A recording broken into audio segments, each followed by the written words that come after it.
había decidido que tenían que mantener en silencio y silenciar a quienes hablaran un poco de más sobre este fenómeno ovni y por lo tanto esa campaña de desinformación de la que estaba hablando. Y entonces, en adelante, es decir, a más de estos alienígenas, supuestos alienígenas muertos, del incidente Roswell, de todos los avistamientos, se fue conformando un gran dossier por parte del gobierno de los Estados Unidos con toda esa recopilación de información y ya a partir del hecho de que aparentemente, de acuerdo con lo que dicen pues quienes han investigado a fondo este suceso, ya interesados no solamente en el fenómeno, sino también curiosos, supuestamente por la forma como se desplazaban, qué tipo de energía y de combustible usaban los alienígenas, cómo hacían inclusive para cambiar abruptamente de dirección. Todo esto lo que entrañaría era una tecnología de aeronavegación impresionantemente adelantada. Obviamente que no era solo curiosidad lo que los motivaba, sino conocer esos secretos para aplicarlos militarmente. Y entonces abrieron un sitio que ha pasado a la historia como uno de los más famosos. Sigue existiendo y sigue estando rodeado de esa aureola de misterio tan impresionante que es la famosa Área 51. Resulta que en esta Área 51, que entre otras cosas es un complejo en el desierto de Nevada, y que se supone, a pesar de que en la superficie simplemente se ve como si fuera, dijéramoslo, un silo, un hangar, una edificación ahí, dijéramoslo, austera, como si fuera un depósito grande, parece que la verdadera construcción es subterránea y que tiene hasta 7 niveles. Y a decir de quienes trabajaron allí y han trabajado allí, es una verdadera ciudad bajo la tierra, dividida además por niveles de acuerdo con la seguridad que debe dársele a cada uno de los niveles. Hay sitios a los cuales no tienen acceso inclusive quienes trabajan en ese complejo y que se encuentran muy bien resguardados, muy bien distribuidos, y a los que se puede entrar solamente como si se entrara a través de una caja fuerte con una clave, lo cual ya es pues suficientemente común, pero en aquella época era una tremenda novedad y aparte un dolor de cabeza para que no fuera violada esa seguridad por parte de personas que ellos no estaban interesados que conocieran. Inclusive se habla de que Majestic, por ejemplo, ese grupo solamente le rendía información a un grupo muy pequeño que ni siquiera el presidente de Estados Unidos tenía acceso a él, sino que eran los máximos jerarcas de la seguridad nacional y eran 2 o 3 que no solamente recibían la información, sino que ordenaban qué era lo que había de hacer. Y después de Truman, a los presidentes que siguieron, a ellos los ignoraron olímpicamente y trabajaron simplemente como una rueda suelta, y a la que no tenía acceso ni la Marina, ni la Fuerza Aérea, ni el Pentágono, ni nadie. Era algo, pero muy, muy, muy secreto y con características de logia. Pues bien, al parecer, a estos alienígenas y a las naves que se cayeron, y como característica, como un patrón común, estas naves casi que no sufrieron ningún daño, porque están hechas de un material que es irrompible, que es resistente al fuego, resistente a los golpes, resistente al agua, resistente a todo, a las abolladuras, a las colisiones, lo que sea. Y entonces la mayor parte de ellos supuestamente se encuentran todavía intactos ahí en el Área 51, aunque al parecer algunos de ellos han sido trasladados a otros refugios todavía más sofisticados, porque con el paso del tiempo, con los mismos fondos con los que funcionaba Majestic, hicieron otros refugios especiales y que para justificarlos ante el Congreso de los Estados Unidos simplemente decían que eran unos refugios para la protección del presidente en caso de guerra, o para la protección del Senado, o para la protección del vicepresidente o de la Corte Suprema, y que con eso lógicamente obtenían no solamente los recursos sino permiso para trabajar discretamente y sin que nadie se diera cuenta de qué era lo que realmente estaba pasando.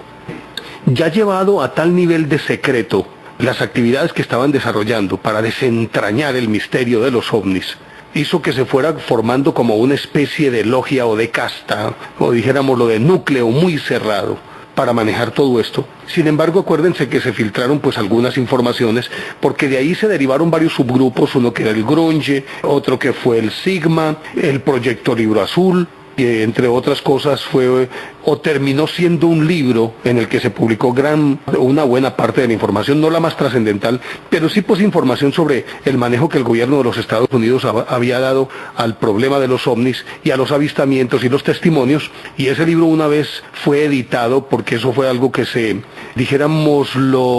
alguien se filtró y sacó toda esa información y publicó el libro Blue Book, que inmediatamente el gobierno de los Estados Unidos recogió. Pero resulta que esa campaña de desinformación no era suficiente para mantener a raya la curiosidad pública y mucho menos a los medios de comunicación.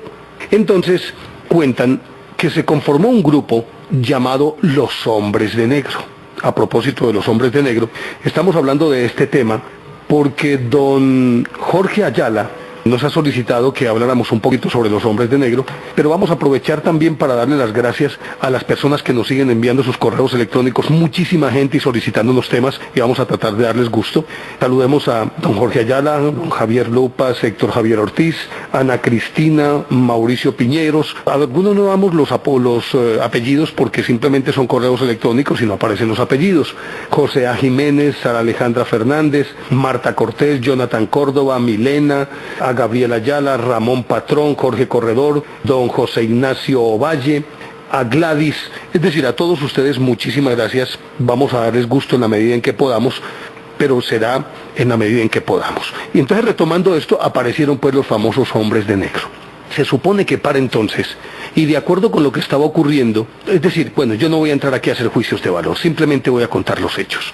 Se supone que ya esa comisión, Majestic 12, había logrado entrar en contacto con algunas civilizaciones extraterrestres, porque inclusive hay una historia según la cual hubo un momento, si no estoy mal por ahí 1947, no, un poquitico más adelante, no recuerdo, entre el 47 y el 50, hubo un momento en que una enorme cantidad de naves nodrizas de civilizaciones extraterrestres se parquearon, y lo digo entre comillas, alrededor del planeta Tierra y formaron casi que un cinturón a nivel del ecuador del planeta Tierra. No se sabe cómo ni quién es, pero obviamente ahí estaba John Rockefeller. Adelantaron contactos, o sería a través de los alienígenas que encontraron, tal vez del que estaba vivo, en fin, lo cierto es que hicieron contacto con estos alienígenas y una comisión de ellos vino, los visitó y se sentaron a hablar. Entonces dijeron, los que estamos aquí alrededor es que queremos simplemente proteger a este planeta de lo que se les viene encima, y que es ni más ni menos que una conflagración nuclear. Yo creo que fue por la época en la que se presentó la crisis de los misiles entre Estados Unidos y la Unión Soviética, la crisis de los misiles en Cuba, o sea, en octubre de 1962. No sé si fue un poco antes o un poco después, pero fue por esa época. Pero al mismo tiempo también hablaban de que estaban en plan de protegernos de una civilización extraterrestre cuyo planeta se estaba muriendo y ellos no tenían a dónde llegar, y que tenían planes como para invadir la Tierra, acabar con esta raza y apoderarse de nuestra Tierra para poder vivir ellos, porque estaban a punto de perecer como civilización. ¿Hasta qué punto sea esto cierto? No sé, por eso decía que no quiero hacer juicios de valor, sino simplemente contar los hechos, como siempre lo hacemos. Bueno, porque entonces se llega a un acuerdo con estas civilizaciones extraterrestres y se les hacen algunas concesiones. Se arma una base especial, que esa sería el Área 51, pero también otras bases, alguna de ellas en la Antártida, y que ellos podrían hacer determinados experimentos. Aún se dice que, autorizados por el gobierno de Estados Unidos, podrían secuestrar un número limitado de ciudadanos del mundo, hacer con ellos algunos experimentos, pero devolverlos sanos y salvos a sus sitios de origen, sin que hubiese ninguna secuela ni consecuencias de los exámenes que ellos hicieran. Lo mismo podrían hacer con los animales, con muestras vegetales. Pero yo creo que esto pertenece más como a la febrilidad de algunos supuestos ufólogos, que obviamente pretenden hacer esto mucho más espectacular. Pero bueno, en gracia de discusión aceptémoslo. Y he dicho todo esto antes de hablar de los Hombres de Negro, porque supuestamente ese comando de Hombres de Negro estaría compuesto no solamente por agentes especializados, ustedes recuerdan la famosa serie Archivos X, agentes como de ese tipo, y acompañados de algunos extraterrestres.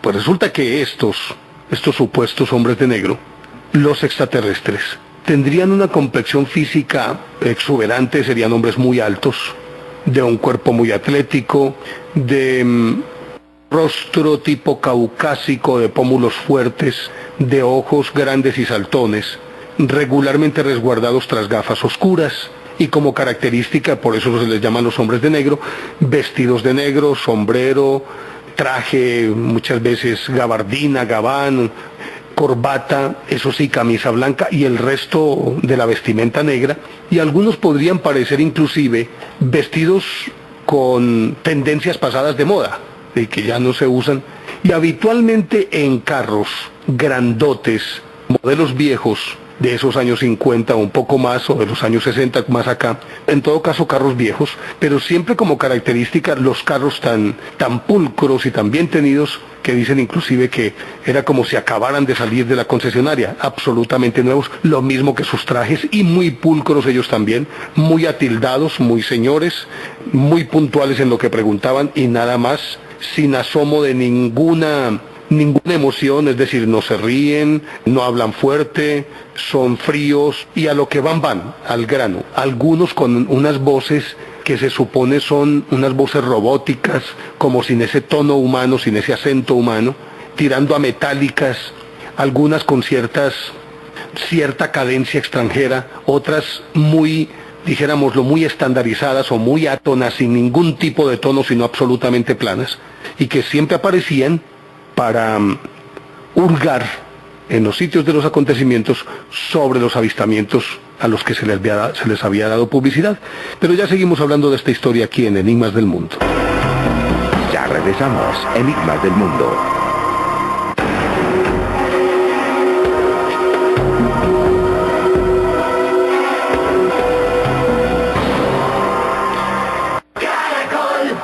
Colmena BCSC sabe que las personas que escogen siempre están pensando en alguien más. Cuando piensan en su pareja, escogen con el corazón.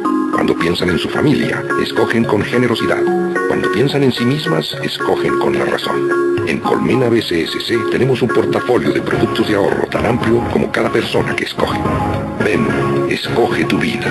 Colmena BCSC. Colmena BCSC, una marca de BCSC, vigilado Superintendencia Financiera de Colombia. BCSC, establecimiento bancario. Es un medicamento, no exceder su consumo, leer indicaciones y contraindicaciones en la etiqueta. Registro en DIMA. Venazul, producto natural contra la insuficiencia venosa, calambres, dolores y pesadez. Venazul, porque tus piernas merecen lo mejor, piernas sanas y bellas con Venazul. De venta en tiendas naturistas. Calidad Natural Friendly. Tratamiento científico con productos naturales. En productos naturales, la primera opción. Venasfull, producto natural contra la insuficiencia venosa, calambres, dolores, pesadez, piernas sanas y bellas con Venasfull, porque tus piernas merecen lo mejor. De venta en puntos naturistas. Gracias, Colombia, por compartir con nosotros estos 60 años. En sus 60 años, pues que sigan así de profesionales y pues por todo Colombia. Felicidades, muchas felicidades, que sigan así como hasta el momento, que van muy bien.